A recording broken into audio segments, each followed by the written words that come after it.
وہ غور کریں، آپ بار بار اپنے پیر مرشد کے پاس جاتے ہیں، زندگی میں کتنی دفعہ گئے ہوں گے، کتنی دفعہ ملاقات ہوگی، تو قیامت کا جب دن ہوگا، قیامت کا وقت ہوگا، تو کتنا بڑا نیکیوں کا انبار آپ لے کے اللہ کی بارگاہ میں حاضر ہوگی، جن کے بارے میں اللہ پاک نے فرمایا یہ وہ لوگ ہیں ان کے پاس تھوڑا سا ٹائم مطلب بیٹھنے والا بد نصیب نہیں ہوگا، تھوڑا سا ٹائم بیٹھنے والا بد نصیب نہیں ہوگا۔ تو بیٹانا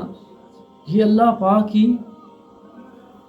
یہ شان ہے، یہ عظمت ہے کہ اللہ پاک نے اپنے بندوں کو یہ شان عظمت دی ہے۔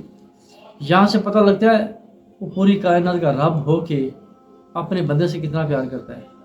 جو مقرب ہے، جو پیارا ہے، جس نے جو ہر ٹائم نیکی کا کام کرتا ہے، گناہ نہیں کرتا، جو اللہ کی یعنی طاعت کے مطابق، اللہ کی بتائی زندگی کے مطابق، اللہ کے اصول کے مطابق جو زندگی گزارتا ہے، تو بیٹانا وہ مقربین میں شامل ہوتا ہے۔